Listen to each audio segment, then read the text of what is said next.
All right, guys. So I apologize for not being there today, but we have this as our second best option. So let's jump into multiplying and dividing rational expressions. Yesterday we worked on simplifying, which will make our life today a whole lot easier because we know how to do these first two steps. Okay, so that's what we worked on yesterday. Today we're going to add in multiplying, which when we multiply, we're just going to go straight across. Okay, that's how that works. Obviously, we still have to set our restrictions, so nothing's changed there.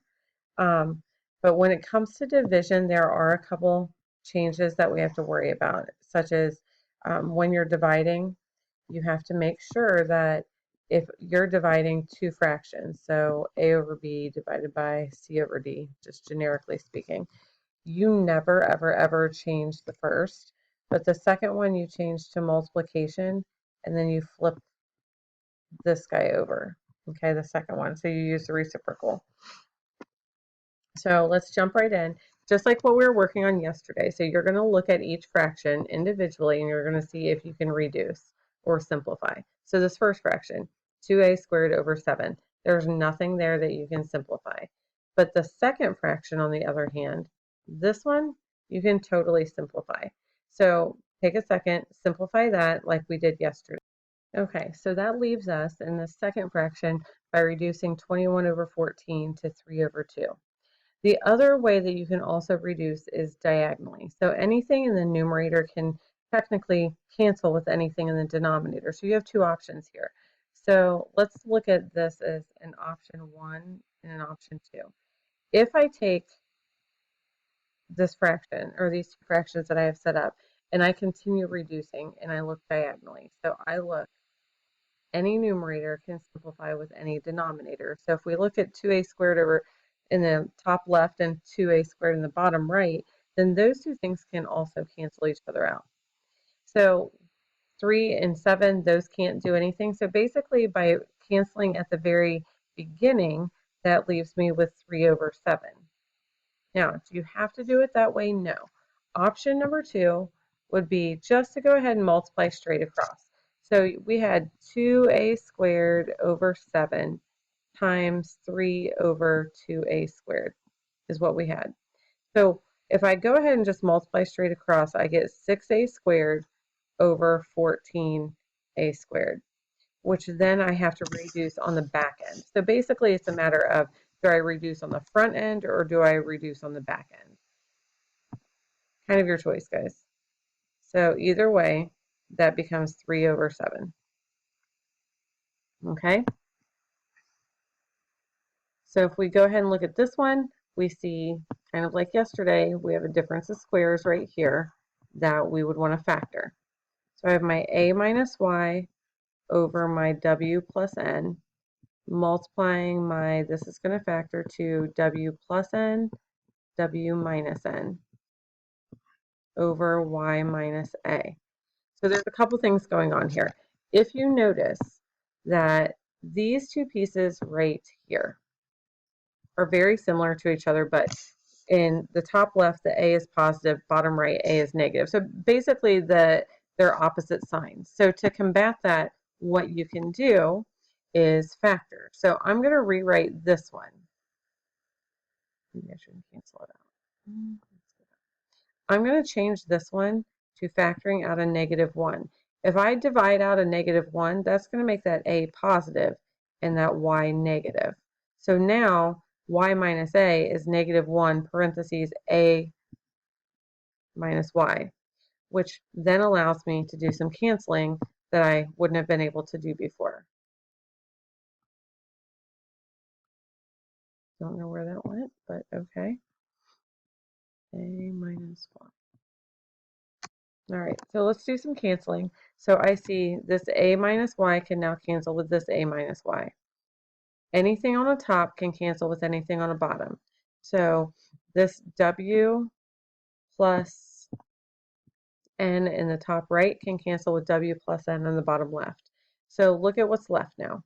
So that has left us with w minus n over -1. And we could simplify that even further by doing -w plus n.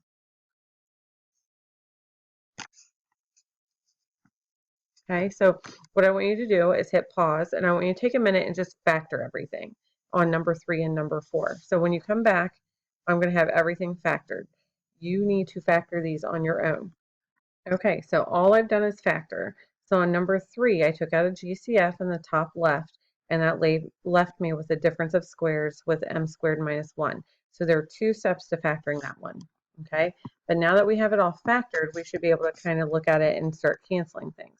So I have a 3m in the top, and I have a 6m to the 4th in the bottom. So I'm going to make this into a 1/2, and I'm going to look at the bottom heaviness and make this m to the 3rd. As far as now, I also have, it's going to get crazy. So I have m plus 1, that's not crazy, and an m plus 1, those can go. But now, if I look, I also have this that I can compare to these 2 pieces that were left. So I have a 4 over a 2, which is going to leave me with a 2 here in the top in the numerator. And I have m to the 5th over m to the 3rd. So that's going to leave me with m squared because it's top heavy. Now, if you want on those monomials to multiply all that stuff together and then do one simplifying, so you can see in purple I did one layer and then in green I did another, that's totally up to you. So in my numerator I have the 2, the m squared, and the m minus 1. And you have to be careful that you don't lose pieces along the way. So I need to make sure when I scan the bottom that I took care of everything. Now remember, this went away when I did my first reduction. So I have 2m squared over m minus 1. And then on number 4, I have all these different trinomials factored down. So I'm just going to start going through, and this is where it's going to be like a crime scene when you have all these to slash. So that's what I cautioned you about yesterday. So I have a 2x minus 3, numerator and denominator, those go. Next one I come to is an x plus 2. Do I have any of those? Sure do. And then I have an x minus 4 and an x minus 4. And then I have an x plus 1 and an x plus 1. So all in all, believe it or not, everything here canceled. And so you get 1. Now, one thing that I just realized I hadn't done is restrictions. So yes, everything canceled. However, we need to go back, and there were 1, 2, 3, 4 places that we need to worry about restrictions. So I have x cannot equal, and I'm just going to start listing from left to right. That would have been positive 4. The second parenthesis would have been negative 2. The third one would be positive 3 over 2. Remember that opposite of the back divided by the front. And then the last one would be negative 1. So not only does my fraction, all this multiply and simplify to just equaling 1, but I have 4 restrictions. If I go back to number 3, my restrictions would be not equaling 0 from the first one and not equaling negative 1 from the second one. So let's not forget that. And I'm sure on 1 and 2 it was just zeros. Yep. Nope. Number 1 can't equal 0. Number 2 is a holy hot mess. So with all those different variables, you do have to list like W can't equal. Oh goodness. So in this situation, it's a little messy. So you would say like W plus N cannot equal 0 and Y minus A cannot equal 0. Oops, wrong way. So we're not going to worry about number 2. Okay. So here we go on number 5. I'm going to speed this up. So you're going to basically do the same thing, but you're going to, on this one, you're going to flip and multiply. So simplify the beginning if you want each individual fraction, or you can wait after you flip and multiply, totally your choice. So I have my 49a to the 3rd over 2b to the 3rd times 24b over 7a. And so now just because 24 times 49, if I go straight across, it's going to be kind of ugly. I'm just going to go ahead and reduce because I see 49 over 7. So that becomes 7 over 1. I also see that a cubed over a is going to be top heavy by 2. And so top heavy, bottom heavy is within the same fraction or diagonally. Okay. Then I see 24 over 2, which is going to reduce to 12. And then last but not least, I see b cubed and b. So it's bottom heavy by 2. So we got to go through and clean all this nonsense up. So I had a 7 times 12 and an a squared in my numerator. And in the denominator, that canceled. I have a b squared times 1. So all in all, 7 times 12 is going to give me 84a squared over b squared.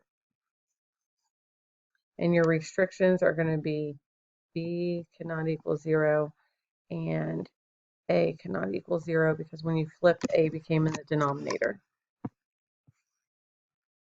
All right, go ahead, hit pause and factor. Go ahead and flip it and try to simplify. Work on number 6. Hit pause and do it on your own. Okay, so really quickly, this shows that I flipped it and factored. So x squared minus 9 became x minus 3x plus 3. I flipped the second fraction and factored out the x squared as a common factor. So now I'm just going to look to cancel. I see x squared over x squared, so those are even Steven. I see an x plus 3 and an x plus 3. One's in the numerator, one's in the denominator. I cannot cancel these x minus 3's because they are both in the numerator. So when I multiply those together, I get x minus 3 squared, and my restrictions would be from just the regular old x squared can't equal 0. I also can't equal 3 or negative 3. All right, these are the ones that trick you guys the most just because it looks like a cheeseburger that has like 3 pieces of meat on it or something. I don't know. So right here in the middle, this guy is just a division sign, okay? It's like just taking a normal division sign and replacing it with a big fraction bar. They're the same thing. So a lot of you would probably prefer to not look at it this way. So my advice is to rewrite it. Just put it back into the form that you like.